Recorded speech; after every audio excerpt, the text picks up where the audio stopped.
Welcome back to another episode of Tukib TV. Ininyong alagad si Patrick Bukabal, kakaupod ko si Jezreel Ilonggo. and we are from Earth Sunday Productions in partnership with RMN DYHB Tukib Negros. Today, you're in for a treat as we discover delicious dish in Bacolod nga seldom nilang makita sa mga food vloggers or travel TV. And in this episode, we are visiting MANOY'S PATAHAN at iba pa. Linaga and pata has been the favorite dish of every Negrense, Bacoleño, and Ilonggo, having the distinct flavor that lingers in your mouth with just the right amount of tangy sourness. Surely made, this is a must-try when you're going to visit Bacolod City. For those watching this video right now, prepare your stomach and your eyes glued to the screen as we discover the mouth-watering food of MANOY'S PATAHAN at iba pa.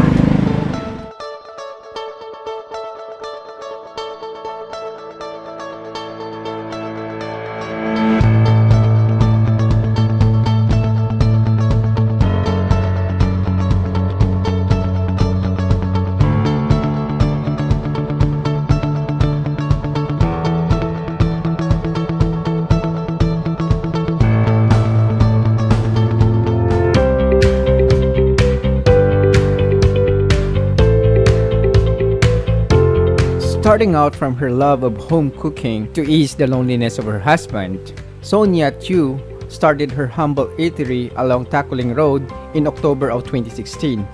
With her family's connection and history in roadside eateries dating way back in the 1980s, she decided to seek her son's assistance to fund a small carinderia and serve meals that will make people feel like they are being cooked in their own homes. Warm soup, tasty side dishes, and the hearty camaraderie of relatives and family as the eatery staff. Now on its 5th year in serving pata and linaga to the community of Taculing, how did this eatery got its name and why Manoy's? Kundi ang bana ko na taga Ruwas sila mo dito na nga part kalabanan na panawag nila sang kuya or manong Manoy. Ti pag abot din nila sa Bacolod, bugagmay man sila. Ti may mga cousins sa nga ang panawag siya Manoy. Dason sa amon man to sa Mansilingan sa Kali. Panawag na siya Manoy, putol sa mga dosood siya Manoy ang panawag. Amo na nga pag-decide nila nga ano yung ngalan tadi.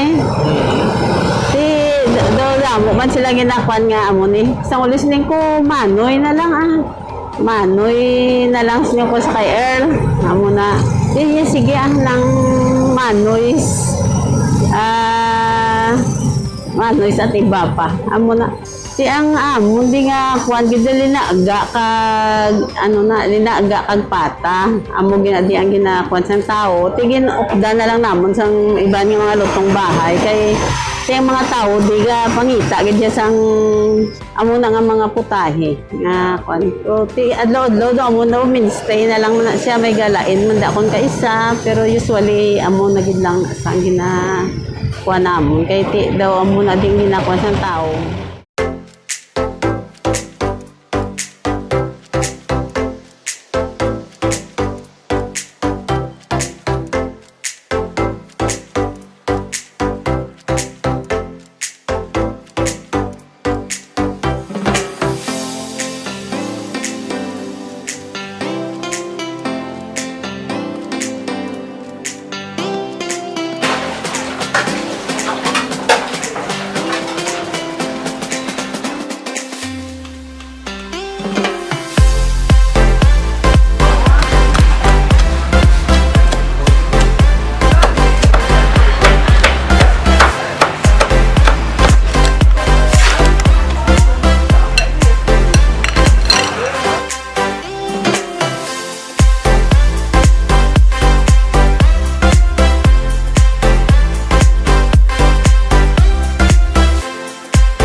Wow, kanamit guys.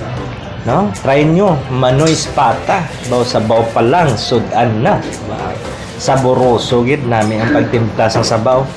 Kapin pa nga subong nga panahon no, La Nina. So from time to time experience kita pala permigay nulan. So amo ni perfect it.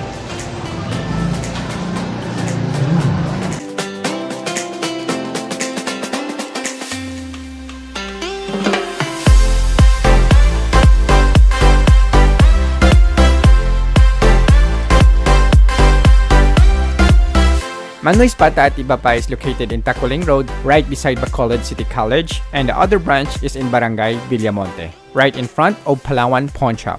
Guys, if you're watching this, you gotta try the authentic pata and linaga dish. Try to visit MANOY'S PATAHAN at Atbp. Yes, and we had a great meal. And for those who haven't tried MANOY'S PATAHAN at Atbp, be sure to drop by at MANOY'S PATAHAN at Atbp if your stomach is looking for authentic recipe made by Bacoleños. Alright, so it's time for us to leave, but join us next time for our next meal adventure as we discover more flavors of Bacolod. This is Jester Ilonggo. And this is Patrick Bucabal. If this is also your first time watching our videos, make sure to follow, like, and share our Facebook page. Also, don't forget to subscribe in our YouTube channel and hit the notification bell so you won't miss any of our content. Thank you for watching, And see you next week.